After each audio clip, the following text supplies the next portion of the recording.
simpáticas, como que pasan a través de la cadena y van a terminar haciendo sinapsis en estos ganglios prevertebrales, que son los ganglios semilunares. Ya aquí ven ustedes el nervio vago derecho, que a los autores lo pintan acá, que hace conexión con el ganglio celíaco del lado derecho, no con el izquierdo, pero simplemente esas fibras pasan, se relacionan, pero no hacen sinapsis, porque el vago lleva información parasimpática, por lo tanto yo no puedo hacer aquí sinapsis entre lo parasimpático y lo simpático. ¿Listo? Simplemente es algo didáctico donde se indica que el nervio vago derecho, no el izquierdo, este vago derecho, pues aquí a este nivel se va a llamar nervio vago también posterior, ¿no? Recuerden que a nivel de abdomen, por la rotación del estómago pasa a ser posterior. Y el nervio esplánico mayor sí llega tanto al cuerpo lateral del lado derecho y del lado izquierdo respectivamente, porque tenemos dos nervios esplánicos mayores. Luego observen acá que el nervio frénico también llega o pasa a través de la concavidad del ganglio celíaco derecho. Como les decía, aparte de inervar el diafragma, también lleva informaciones más de tipo sensitivo de toda esta región superior supramesocólica, específicamente del hígado, la región superior y posterior del hígado. Lo que les decía, que a través de este nervio se puede llegar a propagar ese dolor hacia la parte profunda del hombro. Entonces miren dónde llega la concavidad, pasa por la concavidad, y aquí entonces, miren ustedes, se forman unas asas que tienen, pues de pronto como cultura general, que son asas memorables, ¿sí? Porque las describieron algunos autores simplemente desde el punto de vista macro. Entonces dijeron, aquí se forma un asa entre este nervio que es el vago derecho y el nervio esplánico mayor del lado derecho, que la describió Wisberg y se le llama el asa memorable de Wisberg, si quieren pues conocer algo de los epónimos. En el lado izquierdo, a veces el nervio vago derecho o posterior da unas ramitas que se proyectan sobre el ganglio, no hacen sinapsis, les recuerdo, porque aquí esto es simpático y esto sería parasimpático. Simplemente cuando lo hace, cuando vemos que hay ramas que pasan ahí en relación con el ganglio, también se forma una asa también secundaria, el asa de Levastine, la de Levastine. Aquí ven ustedes también, eso hace parte de los epónimos, simplemente son estas asas descritas, pero usualmente no existe esta rama del nervio vago posterior o derecho hacia el cuerno medial del ganglio semilunar del lado izquierdo, pero si existe, pueden formar esta serie de asas. Simplemente quiero es que vean cómo se forma o qué información reciben estos ganglios y qué relaciones tienen como tal. Ahora aquí miren las aferencias para el ganglio mesentériculos aórticos renales. Observen que el nervio esplánico menor se encarga de dar información simpática o hace mejor sinapsis tanto con el ganglio celíaco como con el mesentérico como con el aórtico renal.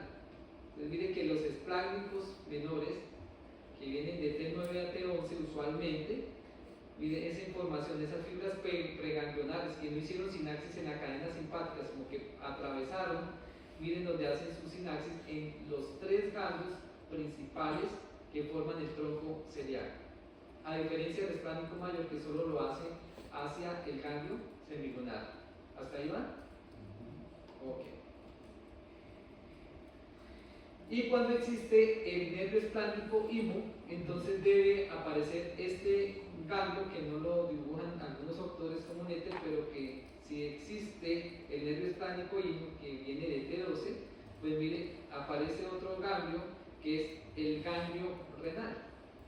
Y este ganglio renal entonces recibiría esa información del esplánico IMO o inferior.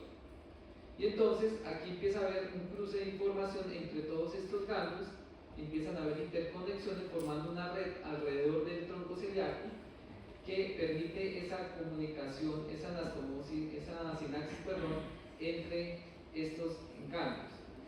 Recuerden que hay información simpática y a través del vago información parasimpática. Una vez viene la información parasimpática a través del vago, pues los ganglios de sinapsis del nervio vago están ubicados a nivel cerca a la pared cerca a la pared de las vísceras, es decir, que el parasimpático no hace sinapsis con estos ganglios, sino que él atraviesa acá, se reúne con las fibras postganglionales simpáticas y van a ir hasta la pared de la víscera y ahí encuentran su ganglio de conexión sináptica, es decir, la segunda neurona de la vía. Es decir, que aquí estas fibras serían también preganglionales parasimpáticas y van a encontrar sus ganglios a nivel de la víscera, no aquí, como los simpáticos que sí le encontraron aquí prevertebrales, sino que están mucho más lejos esos ganglios, cerca a las vísceras intestinales. Y de ahí, de esos ganglios que están cerca a las vísceras, a las paredes, pues ahí sí van a salir fibras postganglionales. Es decir, todas las fibras que van a salir de estos ganglios, los que están ahí al lado de las vísceras, son fibras postganglionales. Aquí vemos conexiones tanto del limo, que es inconstante también hacia la aórtico renal cuando existe. Y entonces, mire, estas son todas las conexiones que les decía entre la parte simpática, aferencias de este plemo, y aquí entonces queda formado el plemo celíaco, del cual van a salir unas fibras que son postganglionales. Entonces, de aquí de cada uno de ellos van a salir unas fibras que se dirigen junto con el vago a buscar cada una de las vísceras que se encuentran a nivel del abdomen. Y entonces ustedes recordarán, a nivel del tórax hablaban de plegos nerviosos neurovegetativos que daban inervación al corazón, al esófago, al pulmón, y tenían los nombres de los órganos. Entonces hay un plego cardíaco, hay un plego pulmonar, un plego esofágico, ¿cierto? Pero a nivel del abdomen no es con respecto a los órganos, sino van a recibir los nombres porque van a coger esos vasos sanguíneos que están saliendo de la aorta abdominal que ya vimos y van a ir a los órganos rodeando estos vasos sanguíneos, y entonces los nombres van a ser el plego celíaco en honor al tronco celíaco, va a haber un plego renal, no por el riñón sino por la arteria renal, va a haber un plego mesentérico superior por la arteria mesentérica superior, va a haber un plego postganglionar mesentérico hipogástrico, y ustedes se dan cuenta que es por los nombres de las arterias, a diferencia del tórax, que es por el nombre de los órganos, para que lo tengan presente. Entonces aquí vemos esos plegos que se forman con fibras postganglionares. Hasta aquí esto eran fibras preganglionares, pero de aquí van a salir fibras hacia los distintos órganos y aprovechan los vasos que van a irrigar los órganos para envolverlos, y van a llevar tanto fibras postganglionares simpáticas como parasimpáticas, es decir, que ahí ya se reúne el simpático con el parasimpático. Y entonces hay plego diafragmático inferior para la región inferior, hay plegos capsulares para las cápsulas en las glándulas suprarrenales, entonces hay plegos diafragmáticos inferiores, los de las glándulas suprarrenales, ¿sí? Entonces miren acá, mucho más claro esos plegos, esas fibras postganglionares. Hay el plego estomáquico o gástrico. Recuerden ustedes la distribución de esos nervios también hacia el estómago.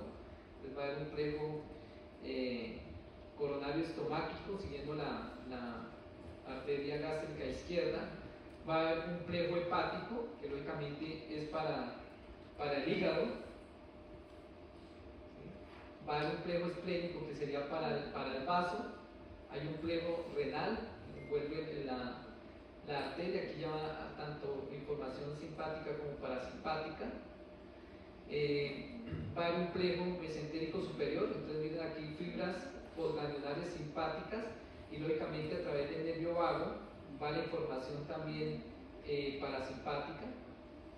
Y aquí ven ustedes un plego hipogástrico inferior, porque es para los órganos pélvicos, el hipogástrico inferior, que tiene información simpática y parasimpática. Pero aquí, en este plego hipogástrico inferior, ya intervienen otros, ya no interviene el nervio vago. El nervio vago únicamente da esa información para el plego solar y para el plego solar o celíaco, y entonces el plego celíaco, si ustedes se dan cuenta, da para el hígado, para el estómago, para el duodeno, para el intestino delgado por el plego mesentérico superior, va para el colon ascendente, para el ciego, para el colon ascendente, para el colon transverso, hasta la mitad derecha. Y ahí se acaba todas las fibras postganglionales del tronco celíaco. Y entonces para la mitad izquierda del colon transverso, el colon descendente, el colon sigmoide, pues aparece otro plego, que es el plego hipogástrico inferior, que ya ahí el vago no participa, sino participan otras fibras nerviosas que proceden de los segmentos sacros. Y esos segmentos sacros son los nervios esplánicos pélvicos. Se llaman iguales que los simpáticos de torácicos, pero esos son esplánicos pélvicos, pero ya la información no es simpática sino parasimpática, que vienen de los segmentos S2, S3, S4 a nivel del sacro. Y entonces, como lleva esa información parasimpática, también se va a encargar ese plego hipogástrico inferior de darle inervación a lo que tiene que ver con los genitales o el aparato reproductor interno. ¿Listo? Y externo, lógicamente, también a través de los vasos sanguíneos. Entonces, el sistema nervioso neurovegetativo, mira aquí tenemos el plego solar, cómo participaría hasta la mitad derecha del colon transverso, y esta mitad izquierda y colon ascendente, ya esas fibras postganglionales proceden del plego hipogástrico inferior. Miren acá, estos son los nervios esplánicos pélvicos, que son información parasimpática según de las fibras, y miren cómo le dan la inervación al colon descendente, la mitad izquierda del colon transverso, al colon sigmoides, y al recto y a lo que tiene que ver con los genitales. Quiere decir que la inervación neurovegetativa de los genitales, del pene, del clítoris, viene es de este plego hipogástrico inferior, no del plego celíaco. ¿Listo? No del plego celíaco solar. Cuando tenemos lesiones raquimedulares a nivel lumbosacro, pues se pueden ver afectados estos nervios. Entonces los pacientes, aparte de quedar con paraplegia, quedan con alteraciones neurovegetativas. Entonces ustedes recuerdan, no sé si ya lo vieron, pero el simpático y el parasimpático son dos sistemas que se regulan entre sí, siempre están presentes, no es que esté actuando uno solito y el otro se haya dormido como tal, sino que ellos se complementen en las funciones neurovegetativas, y cuando hay circunstancias especiales se activa uno más que el otro.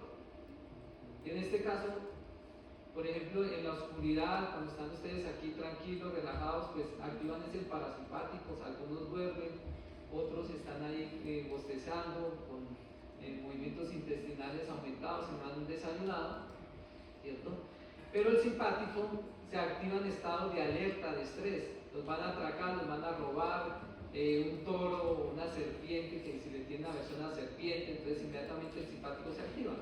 Entonces no hay que aprenderse de memoria qué hace a nivel de los ojos, por ejemplo, el simpático. Simplemente ustedes en la oscuridad o en estado de alerta, el simpático es el que permite la dilatación de la pupila, les produce miliasis. En el caso de las glándulas salivales, pues usted está en estado de estrés, usted no produce secreción salival, como dicen las abuelitas, se les secó la boca del susto. La frecuencia cardíaca aumenta, produce taquicardia, aumenta la frecuencia ventilatoria, y los movimientos intestinales los inhiben. ¿Qué pasa con el parasimpático? Lo contrario, a nivel de las pupilas lo que hace es miosis, ponen pequeñitas las pupilas. El parasimpático a nivel de las glándulas salivales pues aumenta la secreción de saliva y también de lágrimas, pero ustedes acaban de almorzar y aumenta el parasimpático, pues también les da bostezo y lagrimeo, salivación, los movimientos intestinales pues aumentan, el peristaltismo, la frecuencia cardíaca y ventilatoria también disminuye en el estado de sueño. A nivel de genitales, que tiene que ver con este plego hipogástrico inferior, el parasimpático, recuerden que produce la erección del clítoris y del pene. Es decir, que un paciente con lesión neurológica a nivel acá, lumbosacro, que comprometa estos nervios esplánicos, no va a tener erección. El paciente con paraplegia, con un trauma y con lesión de los nervios, no va a tener erección. Así usted le dé sildenafil o lo que le dé, no va a tener erección, porque el daño ya es neurológico. ¿Listo? Y el simpático, van a ver que ustedes en la mujer aumenta las secreciones y en los otros hombres produce la eyaculación. ¿Listo? Pero esa información es de la región del plego hipogástrico inferior.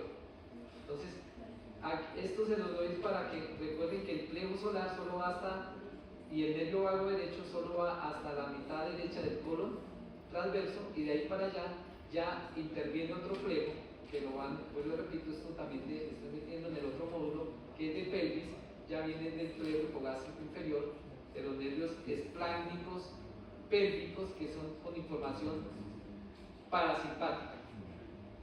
¿Por qué la simpática? Pues lógicamente viene de la región toracolumbar, de las astas laterales o intermedias, en donde se reúne tanto lo simpático como parasimpático para formar los plejos postganglionares, que son los que llevan tanto información simpática como parasimpática.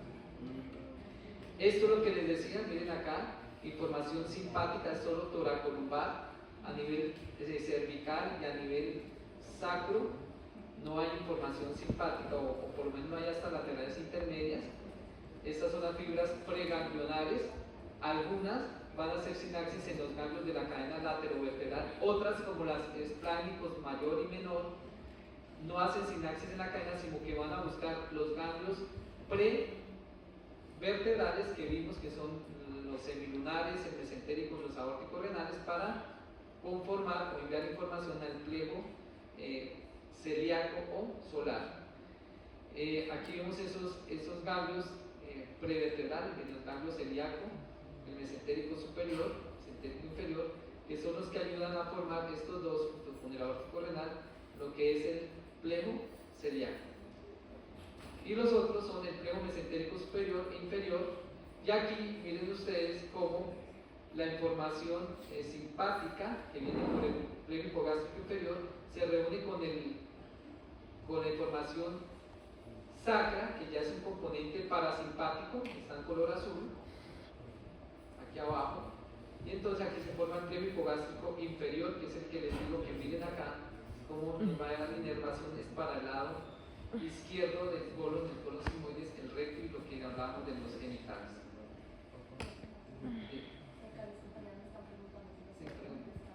Sí, ahorita apenas, ya antes de ir con lo de campo linfático, no lo olvidé de esa sugerencia. Los plejos neurovegetativos, entonces abdominales, para resumirles, son el plejo celíaco, el plejo mesentérico superior, plejo renal y suprarrenal, son plejos que son neurovegetativos. Estos plejos postganglionares vienen del plejo celíaco, ¿no? El plejo mesentérico que ustedes ven acá,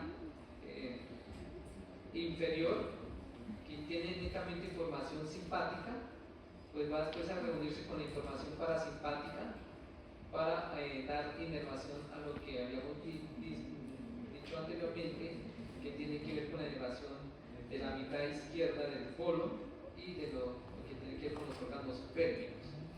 Entonces recuerden que todo lo postganglionar tiene ya información tanto simpática como parasimpática. Listo, y entonces aquí ya está viendo la